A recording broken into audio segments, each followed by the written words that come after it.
Lieutenant Sarah Mitchell stood at attention in the crisp morning air of Naval Station Norfolk, her uniform pressed to perfection and her boots gleaming under the Virginia sun. At 28 years old, she had worked harder than most of her male counterparts to earn her place in the Navy's Special Operations Command. The gold wings on her chest represented countless hours of training, sacrifice, and determination that had brought her to this moment. Sarah's journey to this point had not been easy. Growing up in a small town in Ohio, she was the daughter of a factory worker and a school teacher. Her parents had always taught her that hard work and dedication could overcome any obstacle, but they never imagined their daughter would one day be standing among the elite forces of the United States Navy. Sarah had always been different from other girls her age. While her classmates were interested in fashion and boys, she was fascinated by military history and stories of heroism. The decision to join the Navy came during her senior year of college. Sarah was studying engineering at Ohio State University when the events of September 11th changed everything. Like many young Americans, she felt a calling to serve her country. Against her parents' wishes and despite the skepticism of her professors, she walked into a Navy recruiting office and signed up. Her engineering background made her valuable, but Sarah wanted more than a desk job. She wanted to be where the action was. Basic training was brutal, but Sarah thrived under pressure. She outperformed many of her male counterparts in physical fitness tests and excelled in tactical training. Her instructors noticed her natural leadership abilities and recommended her for officer training. After completing officer candidate school, Sarah was commissioned as an ensign and began her specialized training in naval operations. The path to special operations was even more challenging. The training was designed to break people, both physically and mentally. Sarah endured months of grueling exercises, sleep deprivation, and constant evaluation. Many candidates dropped out, unable to handle the pressure. But Sarah persisted, driven by an inner fire that refused to be extinguished. She completed underwater demolition training, advanced weapons courses, and tactical leadership programs. Now, 5 years after that first day at the recruiting office, Sarah was preparing for her most important assignment yet. She had been selected to join a joint task force operation in Afghanistan, working alongside Navy SEALs and other special operations units. It was an honor that few officers received, and even fewer women. Sarah knew that all eyes would be on her, waiting to see if she could measure up to the standards expected of America's elite warriors. The briefing room was filled with the best of the best. Navy SEALs, Army Rangers, Marine Force Recon, and Air Force pararescue personnel sat around the table, their faces weathered by years of combat experience. Sarah took her seat among them, acutely aware that she was the only woman in the room. She had grown accustomed to being the only female in male-dominated environments, but it never got easier. Commander James Harrison entered the room, his presence immediately commanding attention. At 45 years old, he was a legend in the special operations community. With over 20 years of service and numerous combat deployments, he had earned the respect of everyone under his command. His reputation was built on excellence, discipline, and an unwavering commitment to mission success. He expected nothing less than perfection from his team members. As Commander Harrison began the briefing, Sarah listened intently to every word. The mission was complex and dangerous, involving the capture of a high-value target in a remote region of Afghanistan. Intelligence suggested that the target was planning a major attack against coalition forces. The operation would require precision, teamwork, and split-second decision-making. There was no room for error. Sarah studied the maps and satellite images, memorizing every detail of the terrain. She knew that her preparation could mean the difference between life and death, not just for herself but for her entire team. The weight of responsibility was heavy, but she welcomed it. This was what she had trained for, what she had dreamed of since that day she first walked into the recruiting office. After the briefing, team members began preparing their equipment and going over mission details. Sarah approached her gear with the same methodical precision she applied to everything else. Her weapons were cleaned and tested, her communication equipment was checked and double-checked, and her medical supplies were organized and easily accessible. She had learned early in her military career that attention to detail could save lives. The other team members watched Sarah work, some with curiosity, others with skepticism. She could feel their eyes on her, evaluating her every move. Some wondered if she truly belonged among them, if she could handle the pressure when bullets started flying. Sarah had faced doubt before and had always responded the same way through her actions rather than her words. As evening approached, Sarah found herself alone in the mess hall, reviewing mission notes over a cup of coffee. The weight of the upcoming deployment pressed on her mind. She thought about her parents back in Ohio, who still worried about their daughter's chosen career path. They supported her decision but never fully understood why she felt compelled to put herself in harm's way. Sarah understood their concern, but she also knew that some people were called to serve in ways that others might not comprehend. The next morning would bring final preparations and the beginning of their deployment to Afghanistan. Sarah's uniform hung neatly in her locker, every insignia and decoration properly placed. She had earned her place among these elite warriors through years of dedication and sacrifice. Tomorrow she would prove once again that she belonged here, that her gender did not define her capabilities as a soldier and leader. As she prepared for bed, Sarah reflected on the journey that had brought her to this point. Every challenge she had overcome, every obstacle she had faced had prepared her for what lay ahead. She was ready to serve her country with honor and distinction, regardless of what others might think about her presence among the special operations community. The mission would test everyone involved, but Sarah was confident in her training and her team. Whatever challenges awaited them in Afghanistan, she would face them with courage and determination. The transport aircraft touched down at Bagram Airfield in Afghanistan, just as the sun began to rise over the Hindu Kush Mountains. The landscape stretched endlessly in shades of brown and tan, broken only by rocky outcroppings and the occasional green patch where water had managed to sustain life. Sarah stepped off the plane with her team, the dry desert air immediately filling her lungs with dust and the smell of jet fuel mixed with something indefinably foreign. Bagram was a massive operation, a small city carved out of the Afghan desert and fortified with concrete barriers, razor wire, and constant surveillance. Helicopters thundered overhead while convoy vehicles moved in and out of the gates in an endless procession.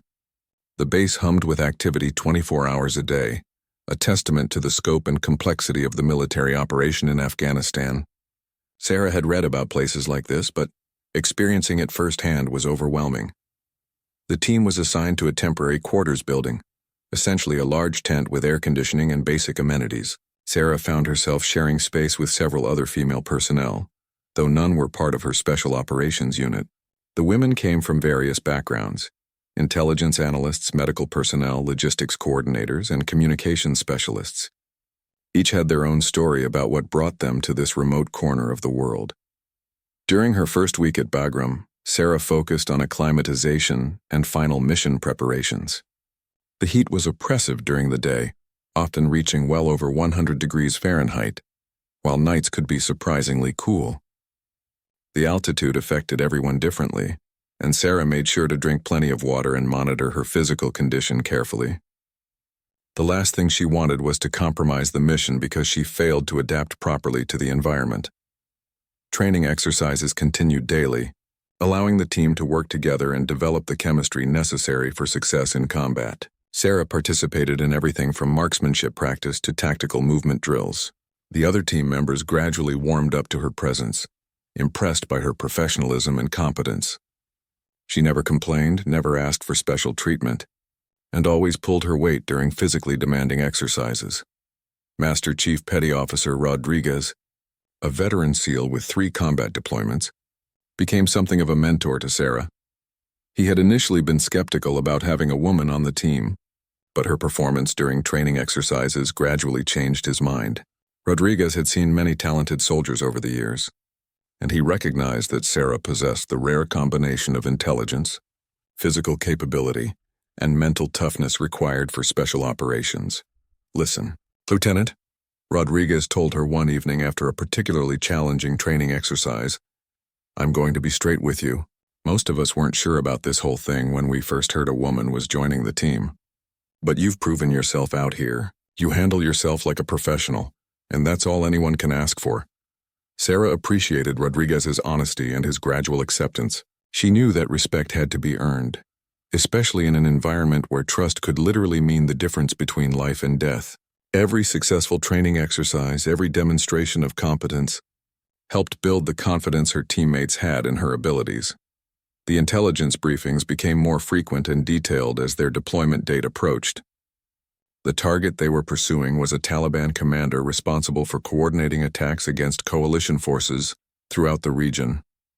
He had managed to evade capture for over 2 years, moving frequently between safe houses and using a network of loyal supporters to avoid detection. Recent intelligence suggested he was planning a major offensive operation that could result in significant casualties. Sarah studied the target's profile extensively, memorizing his known associates, his typical movement patterns, and his preferred hiding places. The mission would require infiltrating a remote village in Helmand province, gathering intelligence and either capturing or eliminating the target. The operation was scheduled to last 72 hours, requiring the team to operate independently in hostile territory with minimal support. Weapons training intensified during the final weeks of preparation.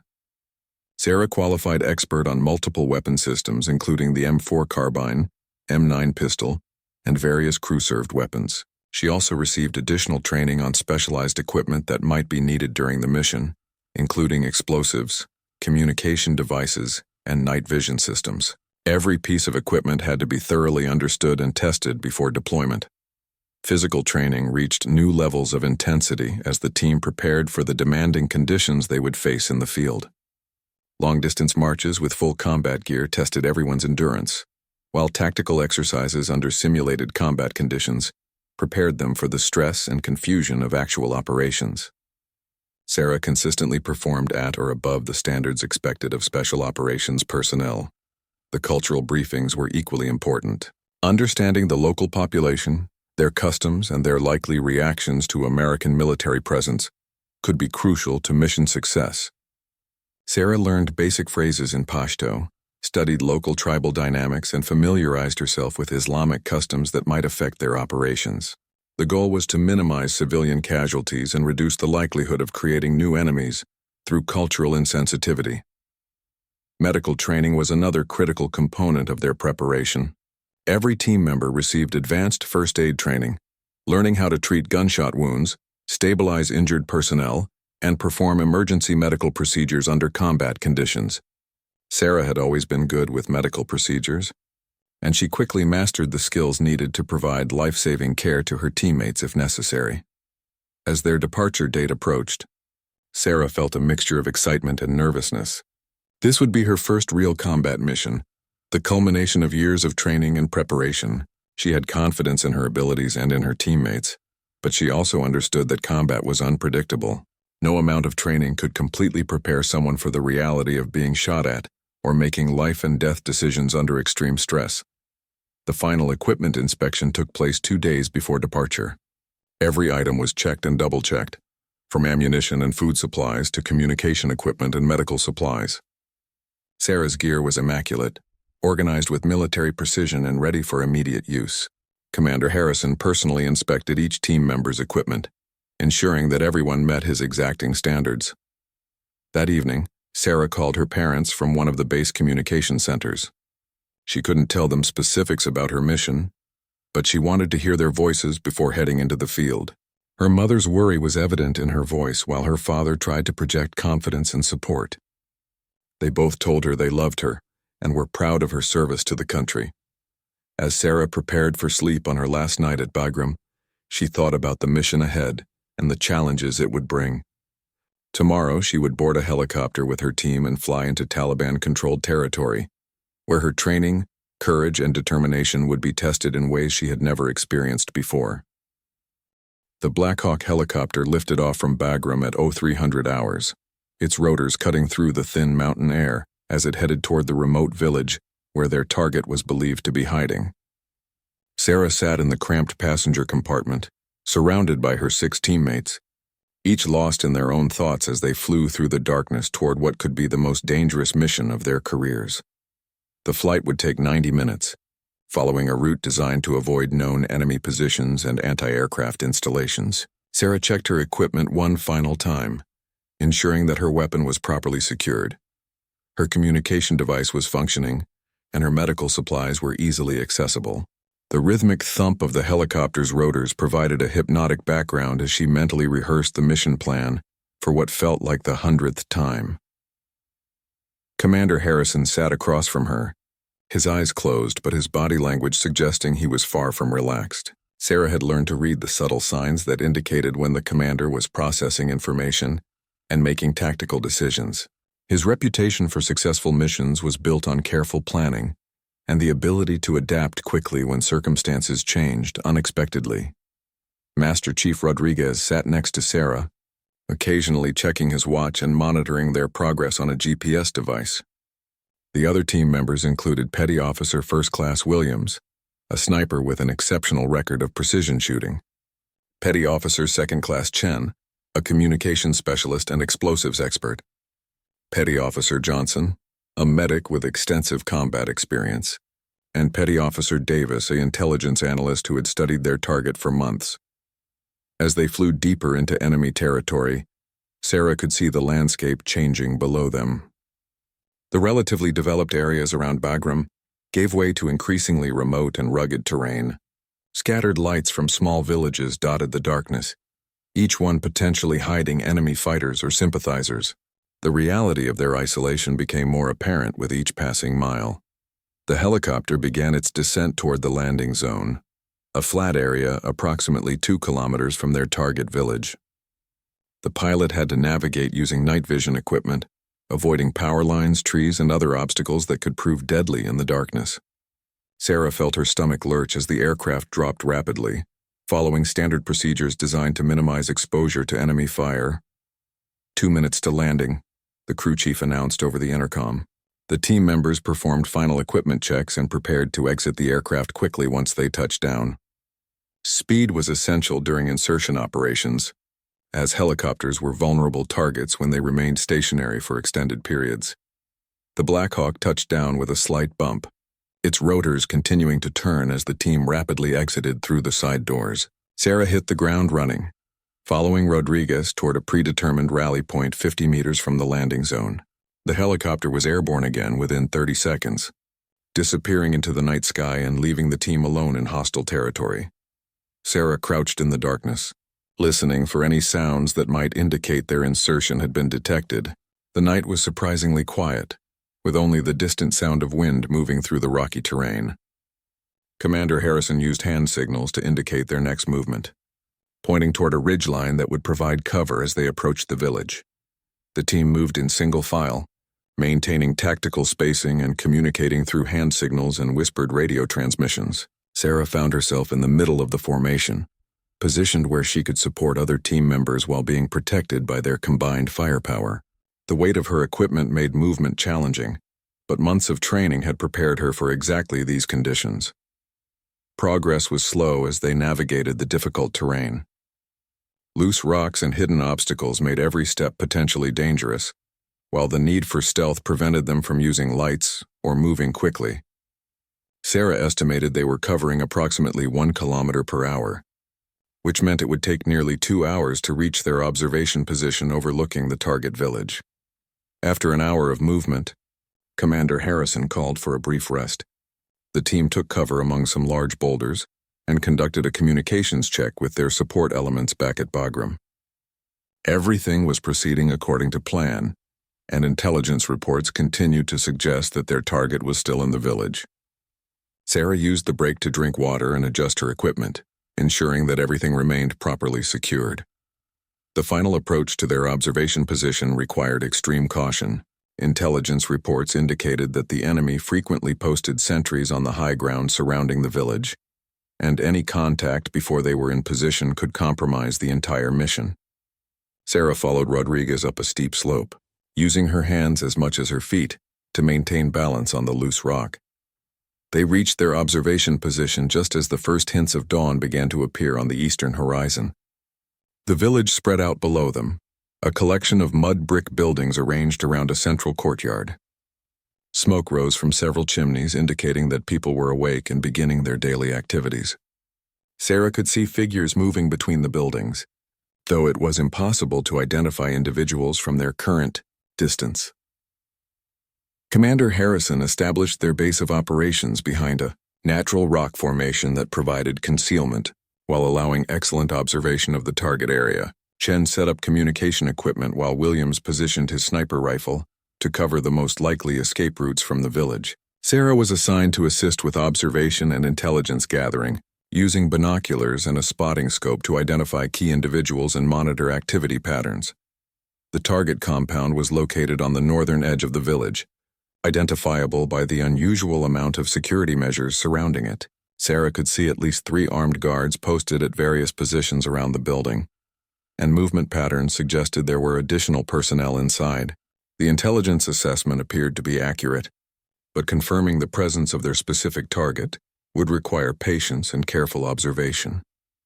As the sun rose higher, activity in the village increased dramatically.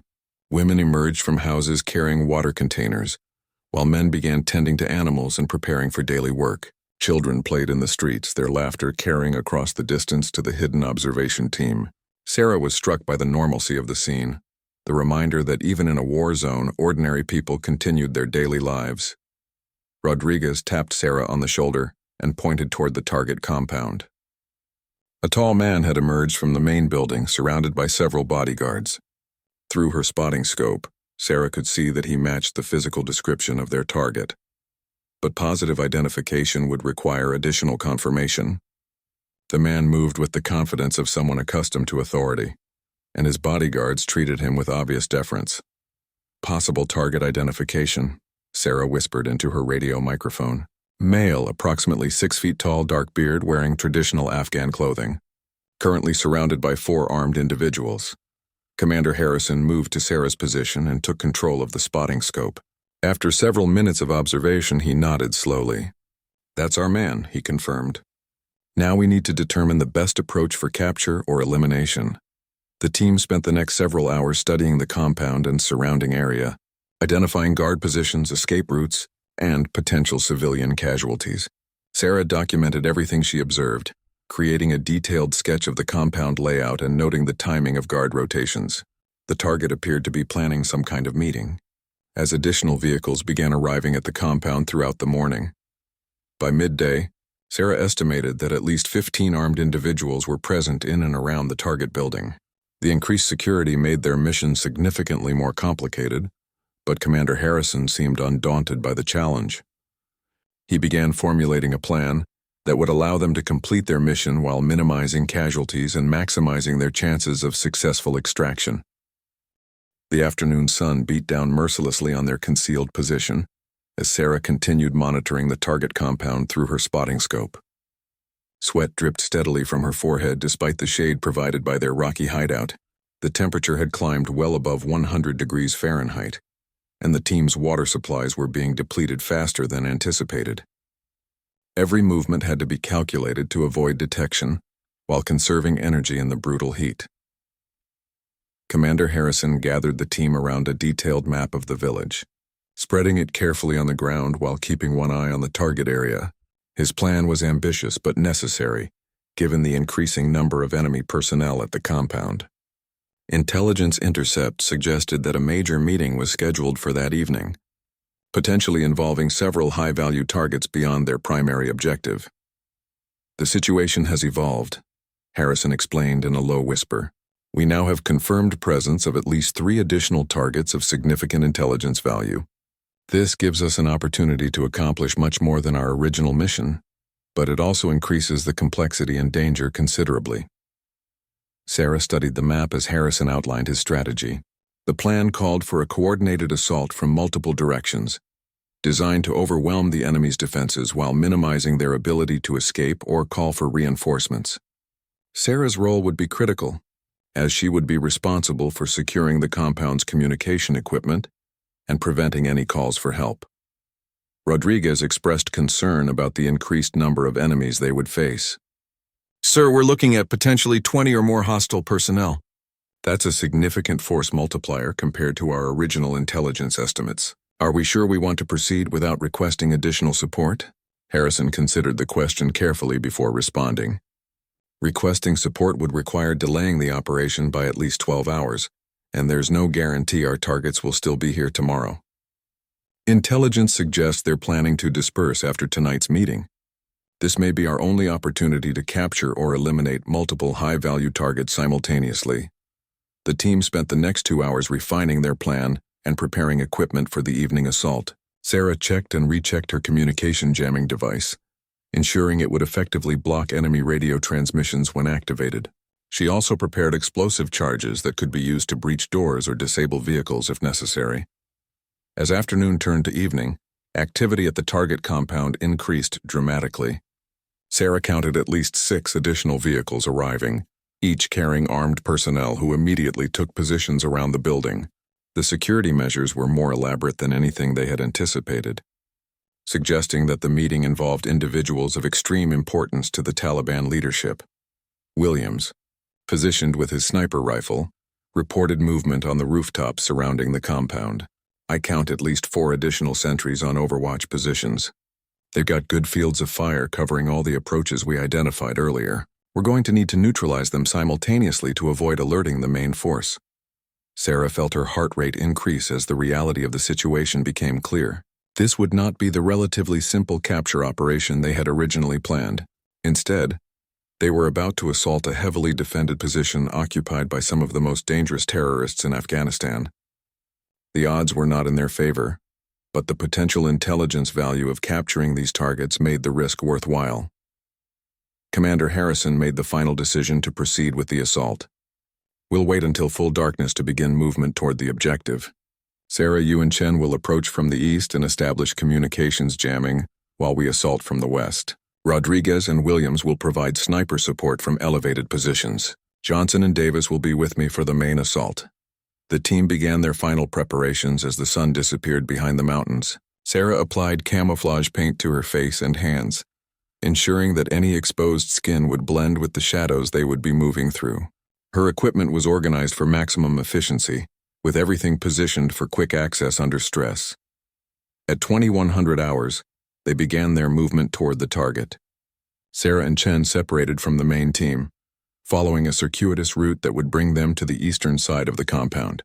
The terrain was treacherous in the darkness, with loose rocks and hidden obstacles threatening to cause injury or noise that could compromise their approach. Sarah's night vision equipment transformed the landscape into an eerie, green-tinted world of shadows and highlighted objects. She could see Chen moving ahead of her, his figure ghostly in the artificial light amplification.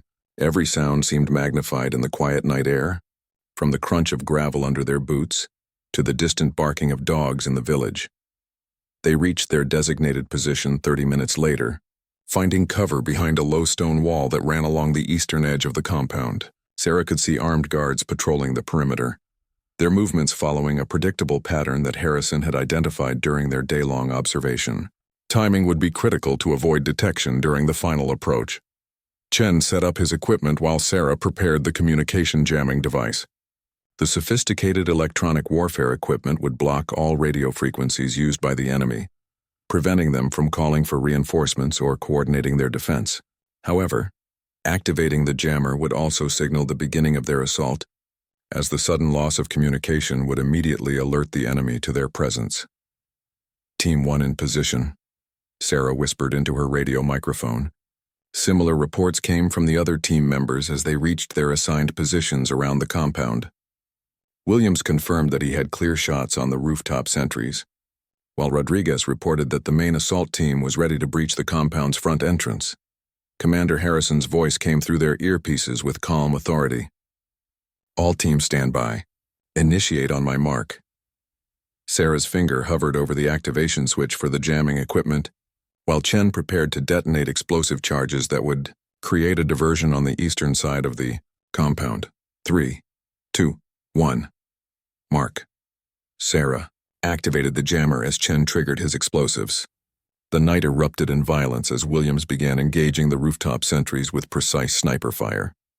Shouts of alarm rose from the compound as the enemy realized they were under attack. Sarah could see muzzle flashes from multiple positions as the defenders began returning fire. The main assault team breached the front entrance with explosive charges, disappearing into the building as automatic weapons fire echoed through the night. Sarah and Chen moved forward to their secondary position, where they would provide support for the assault team and prevent anyone from escaping through the eastern exit. Enemy fighters began emerging from buildings throughout the compound, many of them running toward the sound of gunfire from the main building. Sarah engaged 2 fighters who attempted to flank the assault team, her training taking over as she fired controlled bursts from her M4 carbine. The enemy fighters dropped under her accurate fire, but more were already moving to replace them. The battle intensified as the enemy organized their defense. Sarah could hear the distinctive sound of an enemy machine gun opening fire from a position near the main building. The heavy weapon was laying down suppressive fire that pinned down part of the assault team, preventing them from advancing deeper into the compound. "Sarah, we need you to neutralize that machine gun position." Harrison's voice crackled through her earpiece. "Chen, provide covering fire while she moves." Sarah acknowledged the order and began moving toward the machine gun position, using available cover to mask her approach. The enemy gunner was focused on the main assault team and had not yet detected her movement from the eastern side of the compound.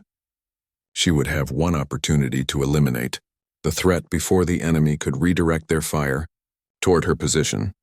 The machine gun position was located behind a low concrete barrier approximately 50 meters from Sarah's current location. Getting there would require crossing open ground under fire, but eliminating the threat was essential to the success of their mission. Sarah took a deep breath, checked her equipment one final time, and prepared to make the most dangerous movement of her military career. Sarah sprinted across the open ground toward the machine gun position, her heart pounding as bullets whistled past her head. Chen's covering fire kept some of the enemy fighters pinned down, but others were beginning to turn their attention toward her movement. She dove behind a pile of rubble just as a burst of automatic weapons fire chewed up the ground where she had been running. The machine gun continued its deadly chatter, preventing the main assault team from advancing toward their primary targets. Sarah could hear Commander Harrison's voice over the radio, coordinating the movements of his team while under heavy fire. The mission was hanging in the balance, and everything depended on her ability to eliminate the machine gun threat. Sarah pulled a fragmentation grenade from her vest and carefully calculated the distance to the enemy position. The concrete barrier would provide some protection from the blast, but if she could place the grenade accurately, the explosion would either kill the gunner or force him to abandon his position. She had one chance to make the throw count. Rising from cover, Sarah hurled the grenade in a high arc toward the machine gun position. The enemy gunner spotted her movement and swung his weapon toward her location, but the grenade exploded before he could fire. The blast silenced the machine gun and sent debris flying in all directions. Sarah immediately moved forward to confirm the threat was eliminated. The machine gunner lay motionless behind his weapon, killed by shrapnel from the grenade explosion. Sarah quickly secured the position and turned the heavy weapon toward other enemy fighters who were still engaging her teammates. The psychological impact of losing their most effective weapon was immediate, as several enemy fighters began withdrawing toward the rear of the compound. "Machine gun neutralized," Sarah reported over the radio. "Position secure and weapon available for support fire." Commander Harrison's assault team immediately took advantage of the situation, advancing deeper into the main building where their high-value targets were believed to be hiding. Sarah provided supporting fire with the captured machine gun, engaging enemy fighters who attempted to reinforce the building's defenders. The weapon's heavy bullets easily penetrated the mud brick walls, forcing the enemy to keep their heads down. Rodriguez's voice came through the radio with urgency. "Multiple vehicles approaching from the south. Looks like reinforcements responding to the gunfire. Estimated arrival time 5 minutes. The situation was deteriorating rapidly. What had begun as a carefully planned assault was turning into a running gun battle against superior numbers. Sarah knew that their extraction helicopter would not be able to land if enemy reinforcements arrived with heavy weapons or anti-aircraft missiles. They needed to complete their mission and get out quickly. Williams continued engaging targets from his sniper position, his precise shots eliminating key enemy leaders and disrupting their attempts to organize an effective defense. "I count at least 12 enemy vehicles incoming," he reported. "Some of them look like they're carrying crew-served weapons." Commander Harrison made the critical decision to abort the capture portion of the mission and shift to elimination of the high-value targets. All teams were switching to Plan B. Eliminate targets and prepare for immediate extraction. "Sarah, maintain your position and cover our withdrawal." Sarah understood that Plan B meant they would not be bringing any prisoners back for interrogation. The intelligence value would be reduced, but eliminating the targets would still significantly disrupt enemy operations in the region. She continued providing covering fire while the assault team worked to complete their mission inside the main building. Explosions echoed from inside the building as the assault team used grenades to clear rooms systematically. Sarah could hear the sharp crack of M4 carbines mixed with the deeper boom of enemy AK-47s as the firefight continued room by room. The enemy was fighting desperately, knowing that surrender was not an option for men of their importance. Chen moved up to Sarah's position, carrying additional ammunition for the machine gun. Assault team reports 2 targets confirmed eliminated, he informed her. Still searching for the primary target and 1 additional high-value individual. The approaching enemy reinforcements were getting closer, and Sarah could now see their headlights in the distance.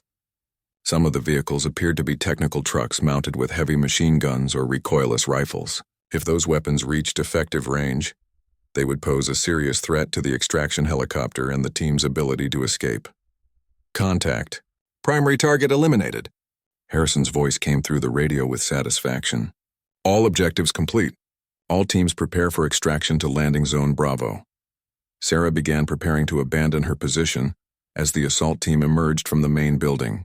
The enemy reinforcements would arrive within minutes, and the team needed to be moving toward their extraction point before they came under fire from the approaching vehicles.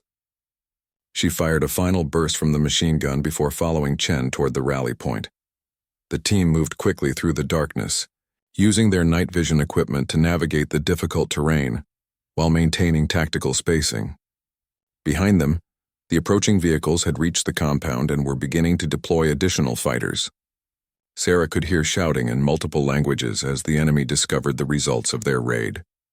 Landing Zone Bravo was located approximately 1 kilometer from the compound, positioned to provide concealment from ground observation while allowing the helicopter to land safely. The team had rehearsed the extraction procedure multiple times, but doing it under fire while being pursued by enemy forces added complications they had not fully anticipated. Rodriguez called for immediate extraction as soon as they reached the landing zone. Falcon Base, this is Viper Team requesting immediate pickup at Landing Zone Bravo. We are under pursuit by superior enemy forces and need extraction now. The response came quickly. Viper Team, Falcon 7-1 is inbound to your location. Estimated arrival time 8 minutes.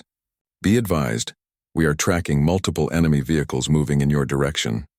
8 minutes felt like an eternity when being pursued by enemy forces in hostile territory. Sarah helped establish a defensive perimeter around the landing zone while monitoring their back trail for signs of pursuit. The enemy vehicles had stopped at the compound, but it would not take them long to organize a pursuit force once they determined the direction of the team's withdrawal. Williams found an elevated position where he could observe their back trail while providing sniper support if necessary. I can see vehicle lights moving around the compound, he reported.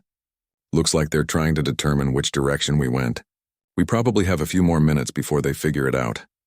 Commander Harrison coordinated the defensive positions while monitoring the radio for updates from their extraction helicopter. The Black Hawk was flying at maximum speed through the mountain valleys, but the pilot had to navigate carefully to avoid enemy air defenses that might be positioned along the route. Sarah checked her ammunition and prepared for what could be their final firefight of the mission. If the enemy located them before the helicopter arrived, they would have to hold their position against superior numbers until extraction was possible. The weight of her equipment felt heavier now after hours of combat and movement through difficult terrain. Viper Team, this is Falcon 7-1. I have visual on your IR strobe. Beginning approach to Landing Zone Bravo. Recommend you pop smoke and prepare for immediate departure. Sarah could hear the distinctive sound of the Black Hawk's rotors cutting through the night air as the helicopter approached their position. Chen threw a smoke grenade to mark their exact location, and the purple smoke drifted across the landing zone in the light breeze. The pilot would use the smoke to gauge wind direction and speed for his landing approach. Williams suddenly called out a warning from his observation position. Vehicle lights moving fast on the southern approach road. Multiple contacts heading directly toward our position. Estimated arrival time 3 minutes. The timing would be extremely close.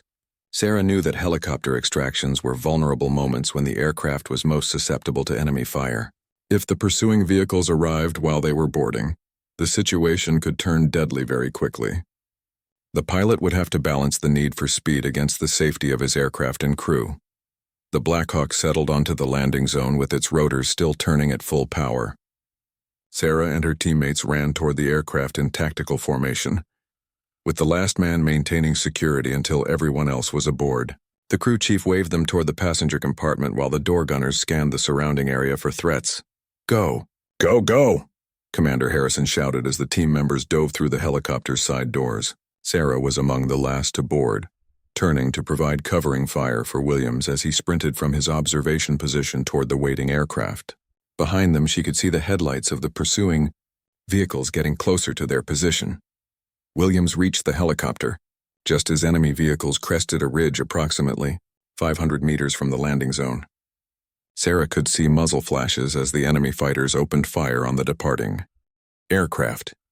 Bullets cracked past the helicopter as the pilot pulled collective and lifted off from the landing zone at maximum power. The door gunners returned fire with their mounted machine guns, their tracers reaching out toward the enemy vehicles in long, deadly streams. Sarah watched through the open door as one of the pursuing trucks exploded in a ball of flame, apparently struck by the helicopter's defensive fire. The remaining vehicles stopped and took cover rather than continuing their pursuit.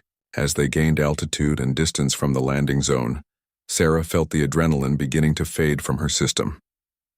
The mission had been successful despite the complications they had encountered. All primary objectives had been completed, and the entire team was returning safely to base. She looked around at her teammates, seeing the same mixture of exhaustion and satisfaction on their faces. Commander Harrison keyed his radio microphone to report their status to base. "Falcon Base, this is Viper Team. Mission complete, all objectives achieved, all personnel accounted for. Estimated time of arrival 20 minutes.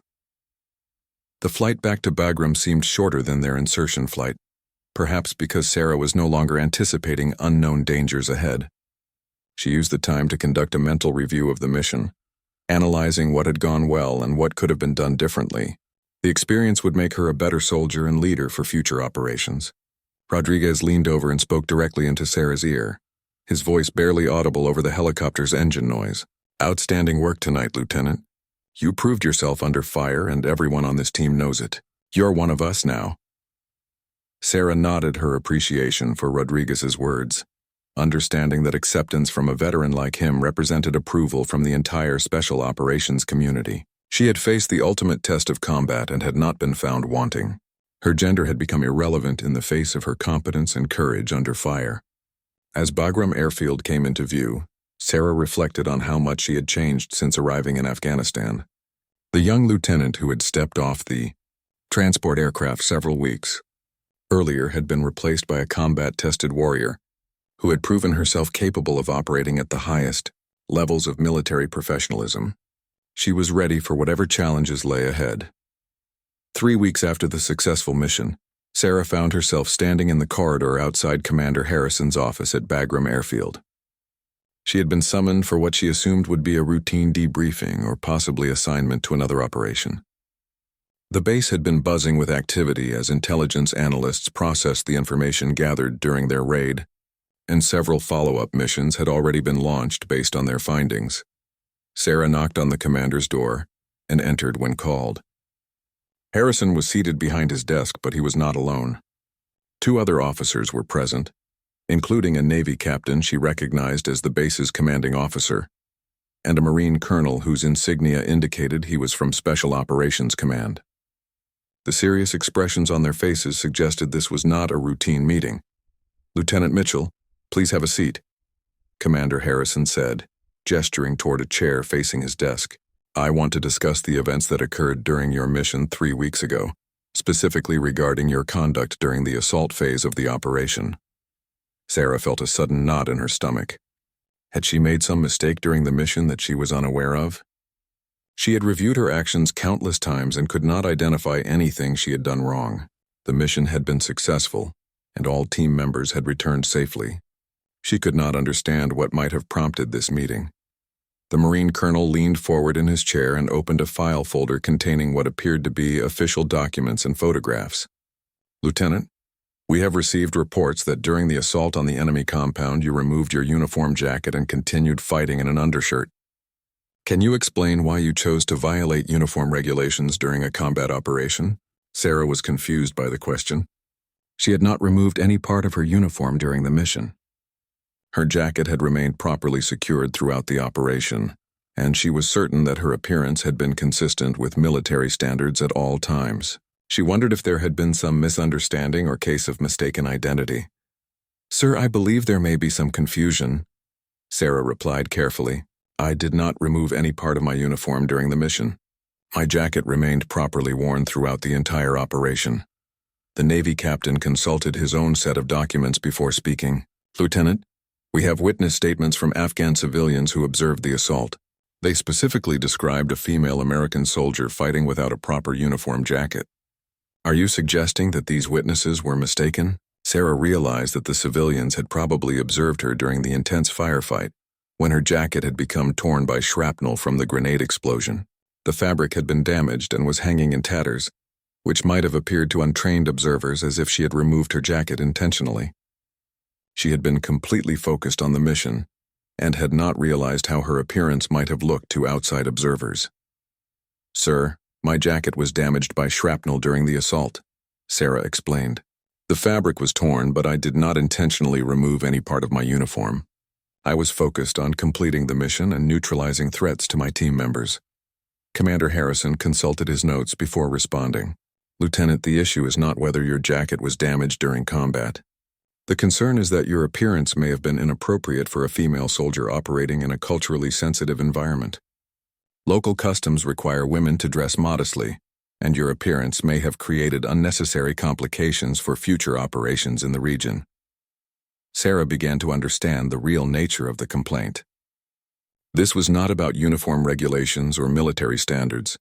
This was about cultural sensitivity and the perception that her presence as a female soldier had somehow compromised the mission or created problems for future operations.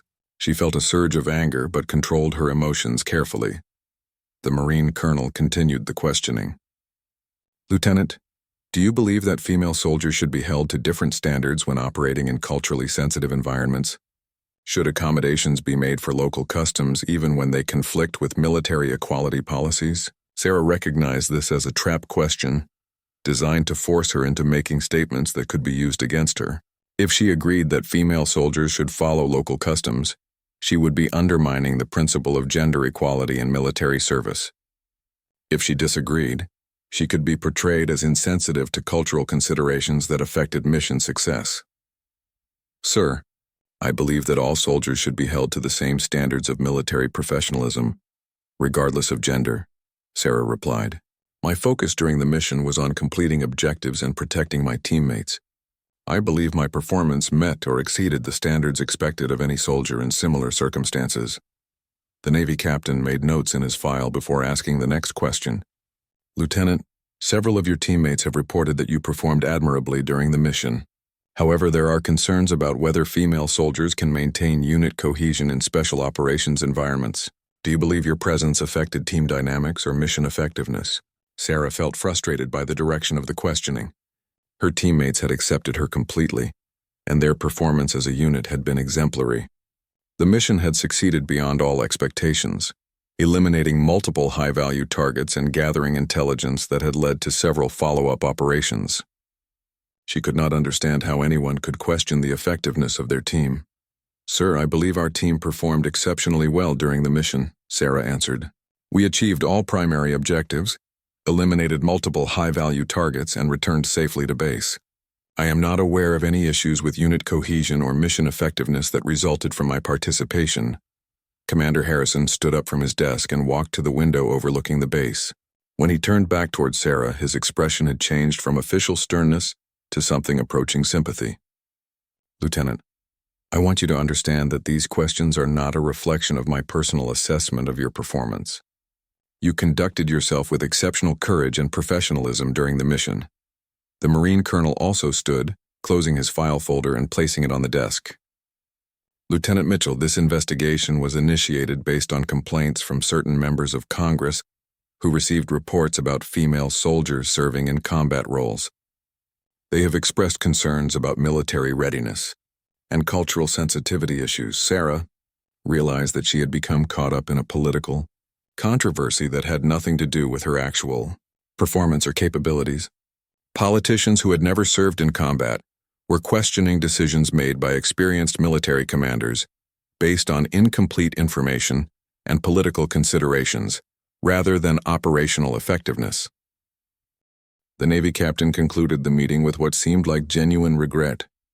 "Lieutenant, no formal action will be taken regarding this matter.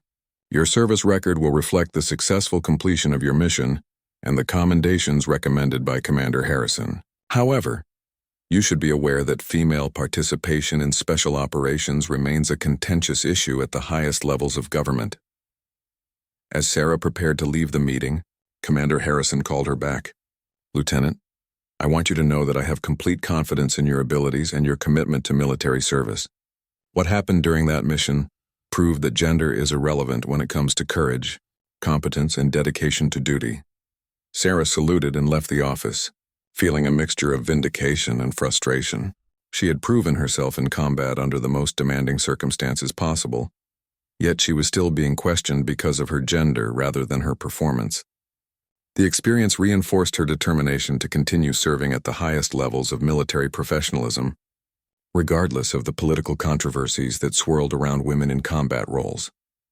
6 months later, Sarah stood on the parade ground at Naval Station Norfolk, wearing her dress blue uniform adorned with ribbons and decorations that told the story of her service in Afghanistan. The morning sun gleamed off the polished brass buttons and gold insignia that marked her recent promotion to lieutenant commander.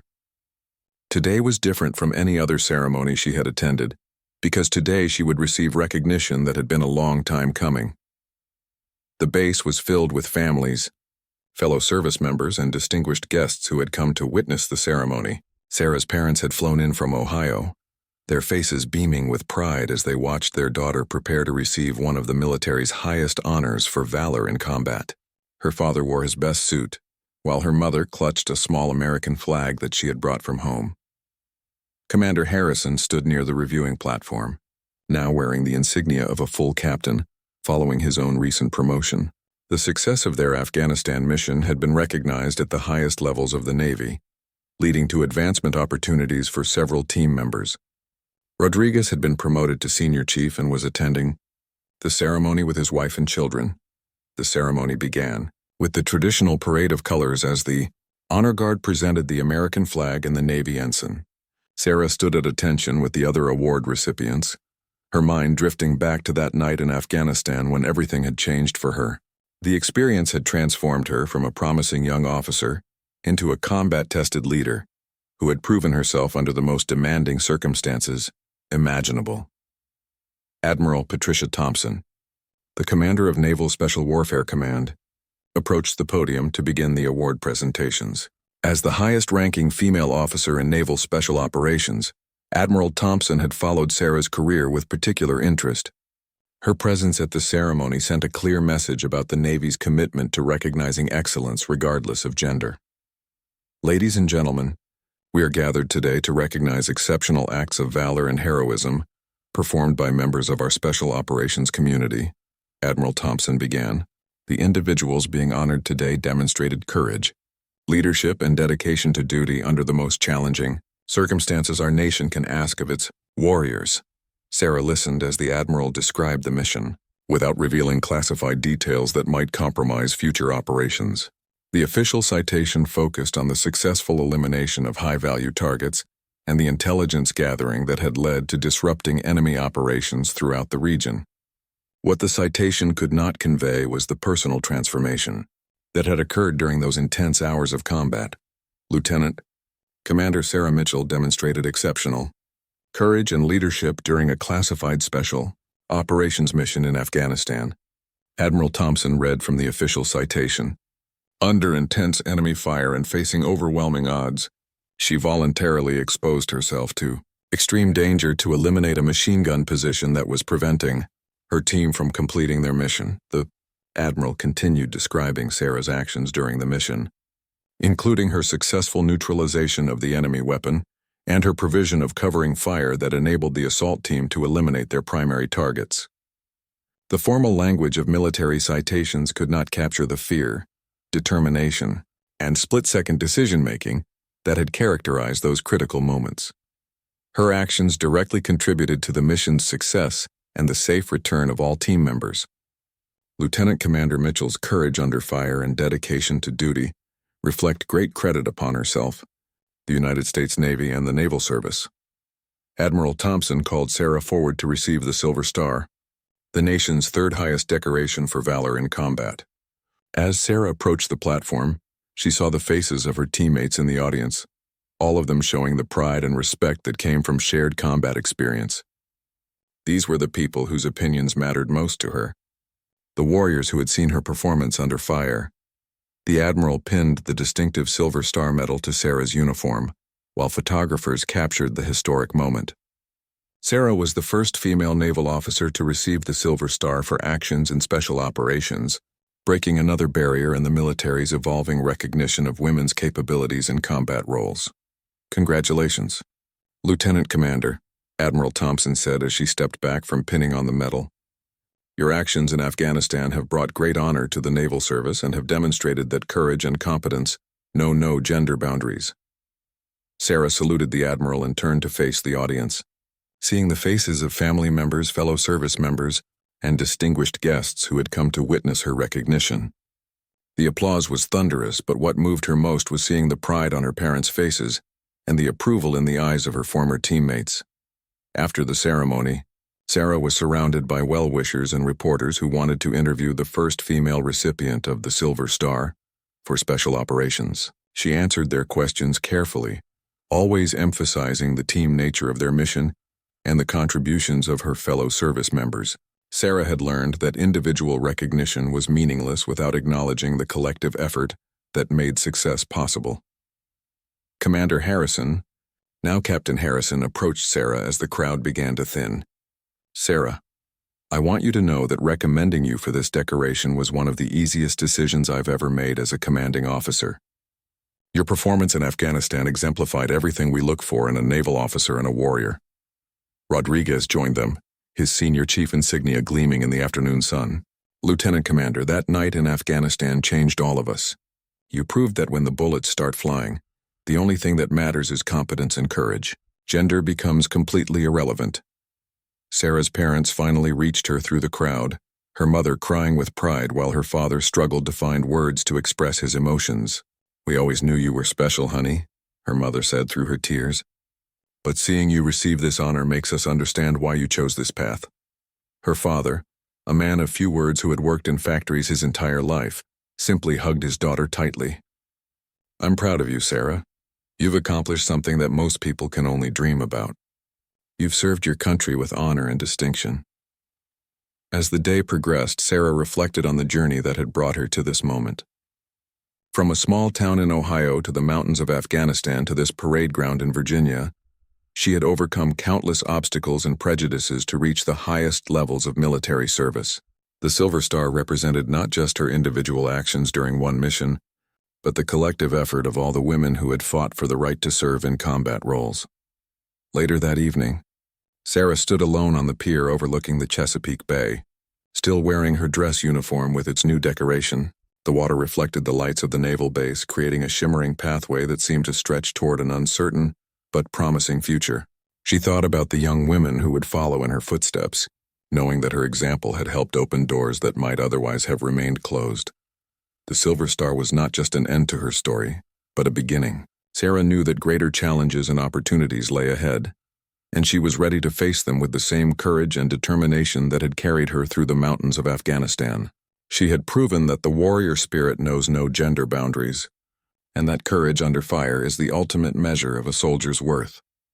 As she walked back toward the base, Sarah smiled at the thought that somewhere in America, a young woman was probably reading about her story and dreaming of her own chance to serve at the highest levels of military excellence. The barriers were falling, one mission at a time, one medal at a time, one courageous individual at a time. The fight for equality in military service would continue. But tonight, Sarah Mitchell could be proud that she had played her part in advancing that cause.